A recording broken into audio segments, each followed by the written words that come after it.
So welcome back.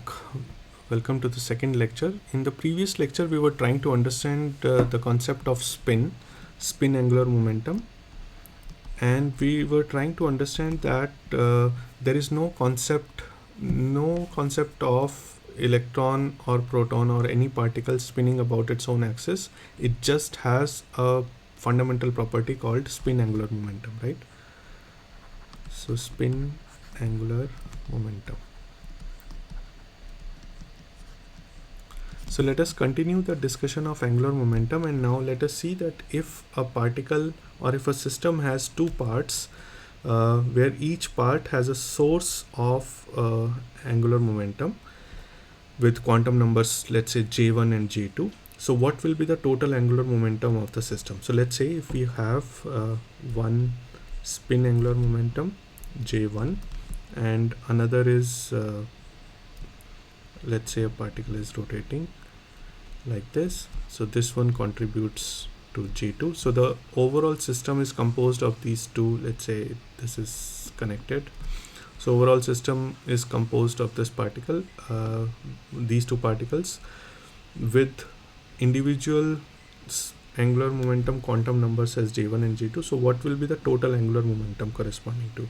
So the angular momentum quantum number corresponding to the total angular momentum will be denoted by J3, let's say, and this is now given by J1 minus J2.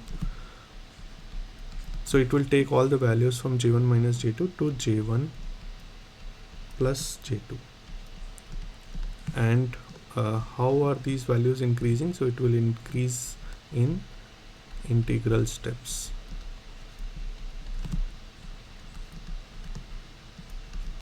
So that means, and this will be mod.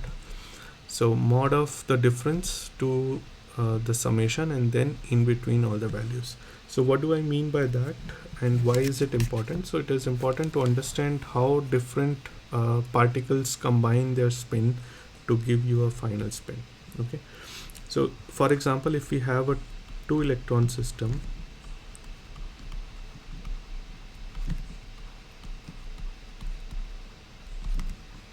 with spins S1 is equal to half, S2 is equal to half, then S3 is given by either 0, which is nothing but S1 minus S2 and the mod of that, or it is given by 1, which is S1 plus S2. So here we can say that the two spins or the two particles or spin of two particles cancel each other. So we say spin of two particles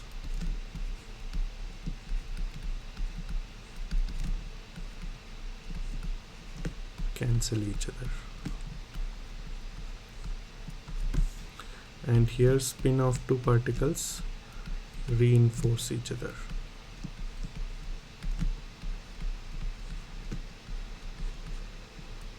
So this state we can also say S3 equal to 0 state as anti-parallel state.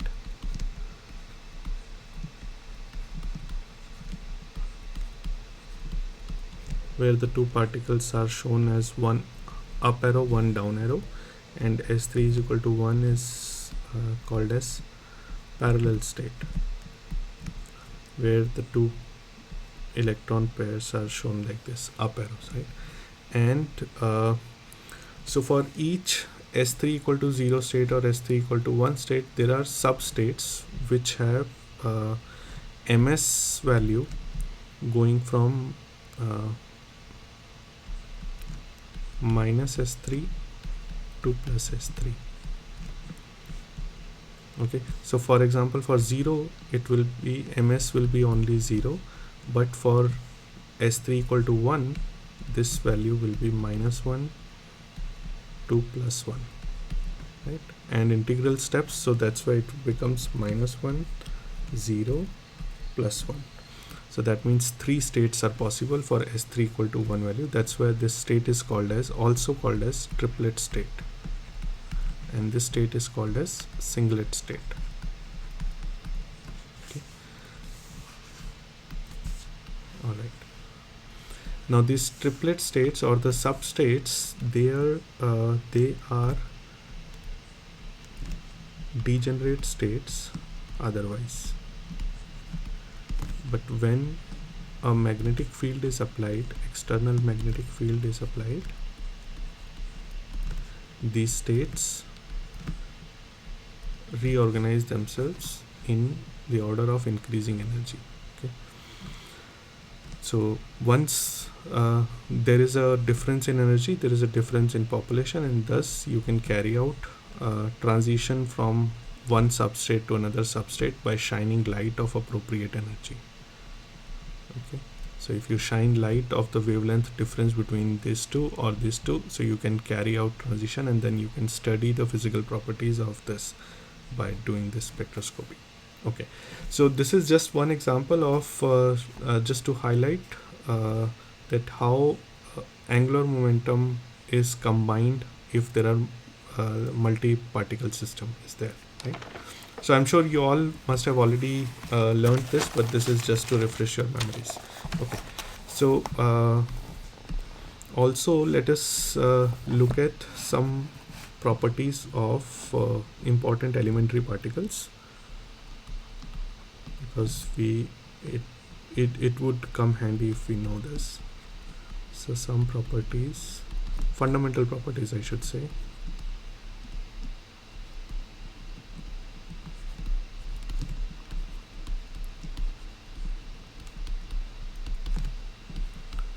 of elementary particles.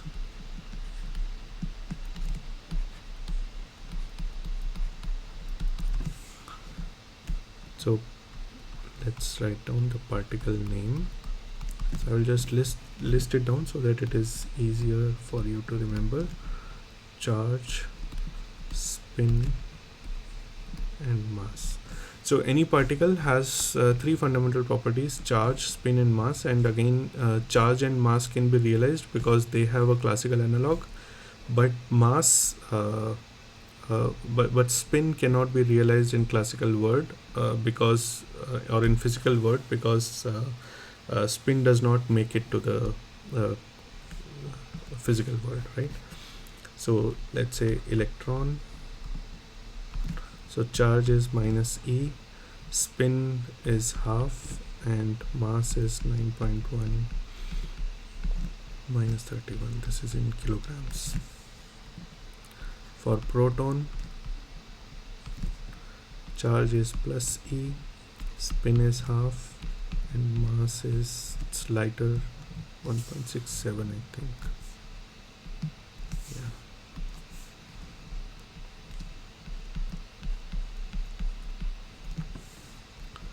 And for neutron, no charge, spin is there, mass is as heavy as proton. And let's also see the light particle, photon, no charge, spin is 1, no mass, right? So these are the four particles that at least we know how the charge, spin, and mass behaves, right? Okay, so now in this course we'll be focusing on the nuclear spin, which can take different values depending on which isotope it is. So the nucleus basically is consists of protons and neutrons. So this is nucleus.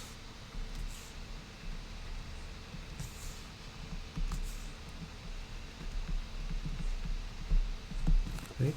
Now depending on how many number of protons and neutrons are there, it will accordingly take the spin quantum number, and that spin quantum number is then used to calculate its angular momentum, spin angular momentum, right?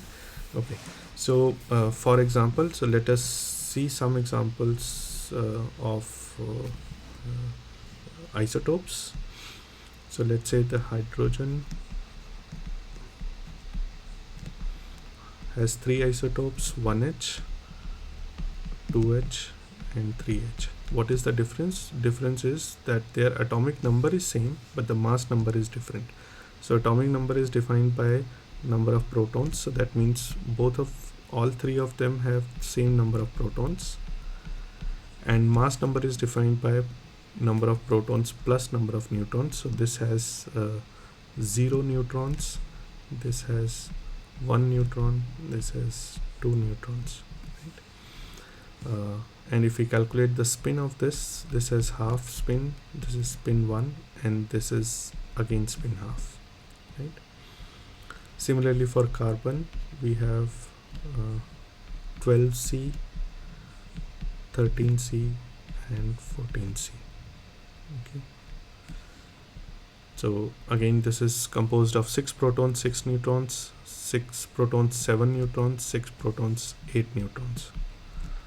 6n, 6 protons, 7n, 6 protons, 8n. This one is spin 0 and this one is spin half, right? So this is 0 and this is spin half. This one is unstable, it is radioactive. This is also radioactive. So these two are radioactive, unstable isotopes. And we don't use radioactive isotopes in NMR. So we typically use only non-zero spin nuclei. So 12C is also not used. So 13C is used, 2H is used, 1H is used. Okay. So now let us see what kind of isotopes we will be discussing. So for biological molecules,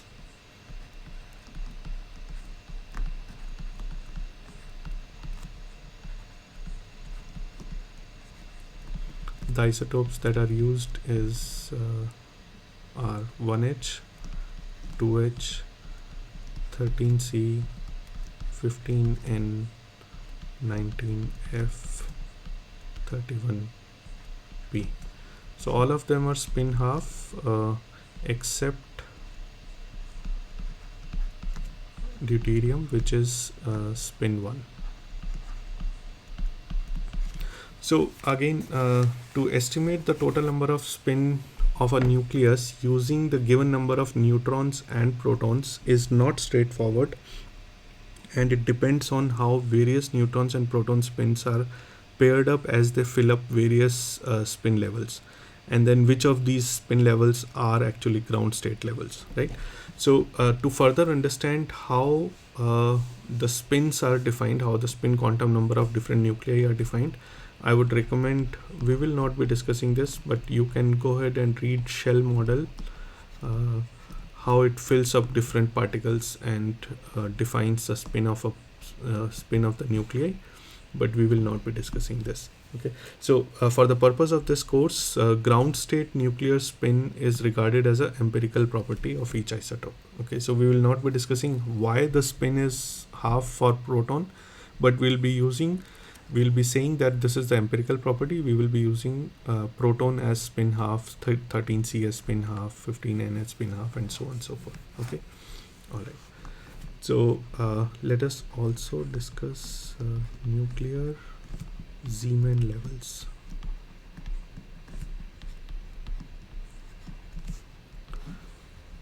So as I said before, that if two particles are combining, two electrons are combining, their total angular momentum quantum number will be given by S3, which can be 0 or 1. If it is 1, it can have 3 substrates. So similarly, the nuclear levels with spin I are also degenerate. So similar to, I would say, similar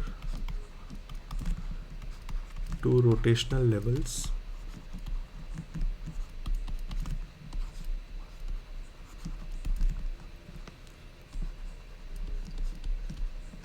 nuclear levels with spin I are 2I plus 1 degenerate. Okay. So but if an external magnetic field is applied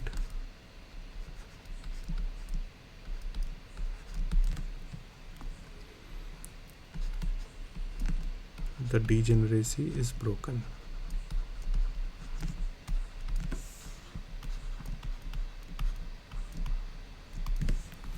So for example, if I is equal to half, then there are two levels.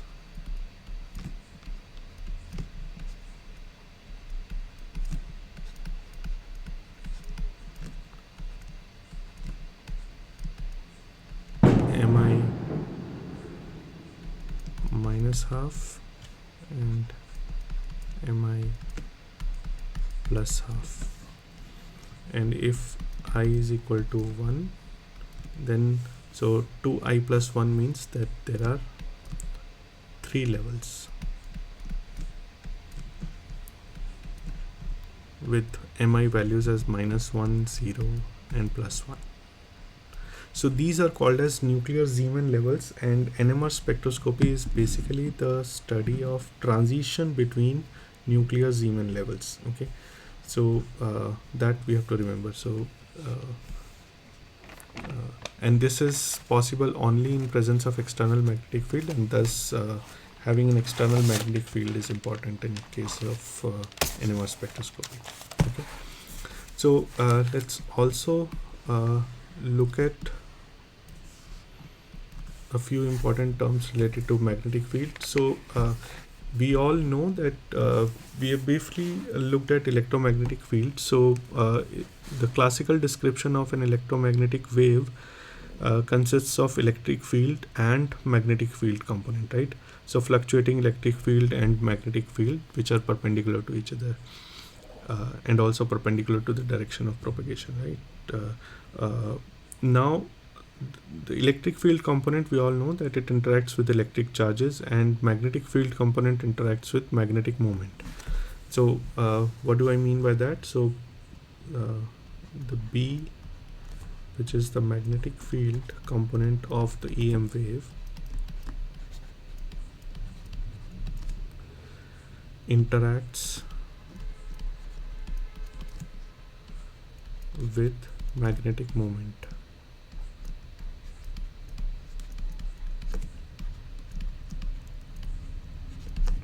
Which is written as mu. So both of these are vector quantities. So what is the source of magnetic moment? Source of in a particle, source of magnetic moment in nucleus, let's say, or in any atom, let's say. So source of magnetic moment is circulation of electric currents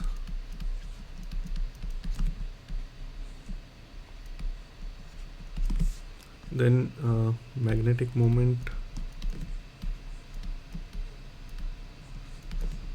of electrons and magnetic moment of nucleus. So there is a theorem in quantum mechanics which is called as Wigner-Eckart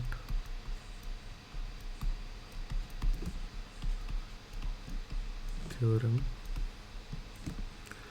which tells that the mu is proportional to the spin angular momentum, and we can also say that mu is equal to gamma s, where this is s is spin angular momentum,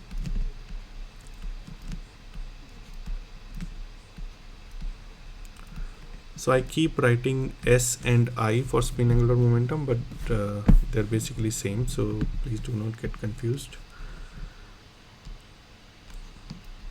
And this is called as Cairo magnetic ratio,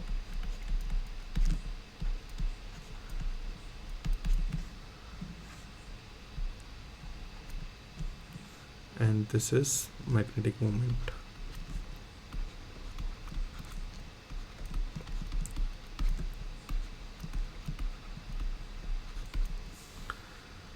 So basically, higher the gyromagnetic ratio, higher the magnetic moment, higher the magnetic moment, higher the strength of the magnet of that, higher the strength of that particular nucleus in terms of magnetic properties.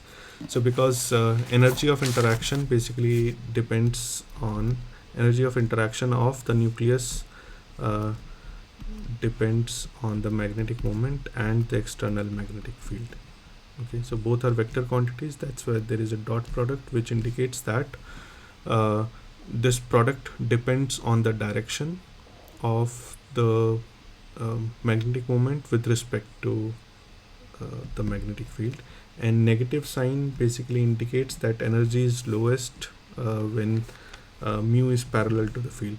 So meaning that if B has a direction along z axis, let's say, and mu also has direction along z axis, then this is low energy state. If B has up direction and mu has down direction, then this is high energy state.